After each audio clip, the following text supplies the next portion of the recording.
Hello सभी को, कैसे हैं आप सब। उम्मीद है कि सभी बहुत अच्छे होंगे, स्वस्थ होंगे, मस्त होंगे और अपने अपने काम में व्यस्त होंगे। व्यस्त रहना बहुत ज़्यादा ज़रूरी है, जैसा कि मैं हमेशा बोलती हूँ, क्योंकि व्यस्त रहने से हमारा दिमाग खाली नहीं रहता। खाली नहीं रहता तो खाली दिमाग शैतान का घर, हम टेंशन लेके बैठे रहते हैं। इसलिए हमें कुछ ना कुछ कामों में व्यस्त रहना चाहिए। तो यहाँ पर मैं किचन पर ये बिछा दी हूँ, क्योंकि यहाँ पर बच्चे खेलेंगे, क्योंकि हमें किचन में बहुत सारा ढेर सारा काम था। क्योंकि यहाँ पे मकर संक्रांति का एक दिन पहले का वीडियो है। यहाँ पे हम लोग बना रहे हैं बहुत सारे ढेर सारे लड्डू, तिल के लड्डू, पोहे के लड्डू, यानी कि हम लोग वहाँ पे चूरा बोलते हैं, और कुरमुड़े का लड्डू, कुरमुड़ा, मुरमुड़ा, मुरही, बहुत सारे नाम हैं इसके। तो इसके लड्डू हमारे पे बनाए जाते हैं। तो मैं आज शेयर करने वाली हूँ कि मैं क्या मतलब हमारे में मकर संक्रांति कैसे मनाया जाता है। तो यहाँ पे ढेर सारा लड्डू बनाते हैं, और इतना ही नहीं, अपनी इच्छा के अनुसार जितना बना सको। और पहले क्या होता था ना कि 15 दिन 10 दिन पहले से ये सब चीज़ बहुत सारे बनाए जाते थे, और लेकिन अब तो होता है कि एक दिन पहले बनाओ, और उतना खाने का इंटरेस्ट भी नहीं रहा। पहले क्या होता था कि मतलब रात के समय ना यही खा के हम लोग रह जाते थे, मतलब इतना ज़्यादा पसंद आता था। और अब तो उतना पसंद नहीं। अब तो रिचुअल है तो मना लेते हैं, लेकिन अब ना ही तो ये सब चीज़ बच्चे खाते हैं, ना ही बड़ों को ज़्यादा पसंद आता है। तो थोड़ा बहुत बना लिया हमने, लेकिन बनाया ढेर सारा, मतलब जो चीज़ बनाया जाता है उतना बना लिए हैं। तो यहाँ पे एक दिन पहले हम लोग तिल के लड्डू, और ये जो दिख रहा है उससे मतलब, और हमने ज़्यादा ही मंगवाया था, लेकिन वो बहुत सारे पड़े रह गए, अभी तक बनाया नहीं। मन करेगा तो बनाऊंगी, नहीं तो तिल वैसा ही रहेगा। हम तिल की चटनी भी बना के खा लेते हैं, तो चटनी ही बन जाएगी। तो यहाँ पे फटाफट से बन रही है तिल की लड्डू। इसमें ना 2 लोगों की ज़रूरत ज़रूर पड़ती है, क्योंकि इसमें ये गरम गरम बनता है ना, नहीं तो ठंडा हो जाएगा तो बनेगा ही नहीं। तो यहाँ पे देखिए कितना फटाफट बना रहे हैं। तो और यहाँ पे ये महाशय लगे हैं छींटने में। यहाँ पे हम बना बना के रख रहे थे, और ये छींटने में लगे हुए थे। और छींटना भी ज़रूरी है, क्योंकि ये सब चीज़ यादगार रह जाएगी। तो मैंने बहुत सारे वीडियो बना के रख ली, क्योंकि ये चीज़ बच्चे जब बड़े हो जाते हैं ना, दिखाओ तो थोड़ा अच्छा लगता है। यहाँ पे मैंने सारा कुछ बना के ठंडा हो गया था, तो इसको डब्बे में एक भर के रखना है। और यहाँ पे ये छींटे जा रहा है, छींटे जा रहा है। नहीं, पूरा नहीं कसो बउआ, नहीं गिराओ, नहीं गिराओ।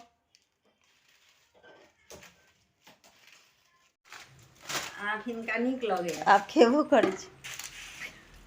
खाओ, आ में खाओ, खा लिया, खाओ, आ में खाओ, खाओ।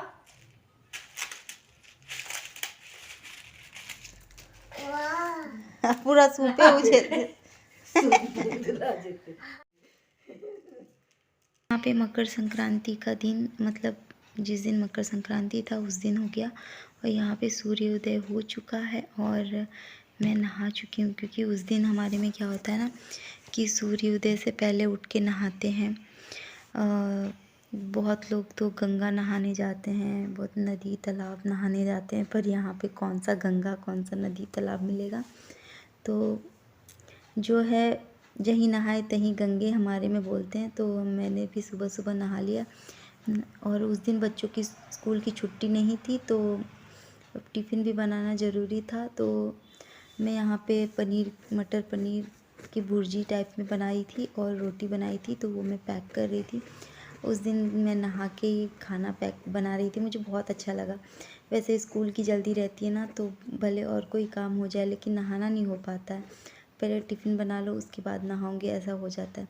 पर उस दिन जल्दी नहाना था, तो नहा के खाना बनाई, बहुत ही अच्छा लगा, मतलब अच्छा लगा। और क्या बोलूं इसके बारे में। तो यहाँ पे ये सब करने के बाद, उसके बाद मैं करूँगी त्यौहार वाला जो खाना बनेगा। मकर संक्रांति के जो उस दिन जो खिचड़ी बनता है वो बनाते हैं। और यहाँ पे मैं बच्चों को ना एक रोटी जैम के साथ खिला के भेजती हूँ, क्योंकि खाली पेट घर से नहीं निकलना चाहिए। तो मैं थोड़ा, वैसे तो मना करते रहते हैं खाने के लिए, फिर भी मैं एक रोटी आधा रोटी खिला देती हूँ। और यहाँ पे मैं गरम गरम बच्चे जाने के बाद चाय पी रही हूँ, क्योंकि ठंड लग रही थी। और यहाँ पे मैंने दही बड़े जुगाड़ों से जमाए थे, क्योंकि ठंड में ना दही बहुत बड़े अच्छे तरीके से दही जम गई है, एकदम गाढ़ी गाढ़ी। इसको करते हैं बंद। तो चलिए आगे की तैयारी करते हैं। अभी मैं पहले गैस वैस क्लीन करूँगी, क्योंकि मटर पनीर बनाई थी बच्चों के लिए, भुर्जी टाइप में बनाई थी। तो क्योंकि प्याज वाले बने थे तो उसको पहले मैं गैस वैस क्लीन करूँगी, उसके बाद ये बनाऊँगी आज का जो त्यौहार का खाना बनेगा वो। तो एंड तक बने रहें। तो यहाँ पे तो कुछ बच्चे यहाँ पे खेल रहे थे पार्क में, तो मैं उन लोगों को बुला रही थी क्योंकि मेरे घर में बहुत सारे पतंग रखे हुए हैं। तो मैं सोची घर में रखा हुआ क्या होगा, बच्चे उड़ा लेंगे, तो यहाँ पे मैं बच्चों को पतंग दे रही हूँ। और बहुत सारे पतंग थे जो कि मैं सारा बांट चुकी हूँ, क्योंकि मेरे बच्चे को उड़ाने आता नहीं और ना ही मुझे आता है, मेरे घर में किसी को भी नहीं आता। तो सोचा घर में रखा हुआ क्या होगा, तो मैं एक एक करके सबको देती जा रही थी।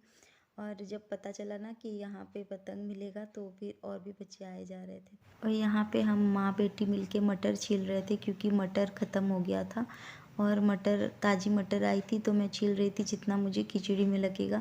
और यहाँ पे जब बच्चों को पता चला कि पतंग मिलेगा तो सब एक एक करके आए जा रहे थे। और यहाँ पे सारी सब्जियाँ मैंने धो के काट ली, सॉरी काट के धो ली। और यहाँ पे पकौड़े के लिए मैंने भिगो के रखी थी चावल, क्योंकि इसमें ही मुझे बनाने थे। और सुबह सुबह जो टिफ़िन किचन और गैस गंदा था तो मैं पहले साफ़ किया। यहाँ पे गुड़ चावल और तिल को मिला के बांटा जाता है। जो हमारे घर के बड़े होते हैं वो हमें खिलाते हैं तिल चावल खिलाते हैं, ताकि बुढ़ापे में हम उनका सहारा बने, ऐसा कुछ होता है, ऐसा कुछ बोलते हैं।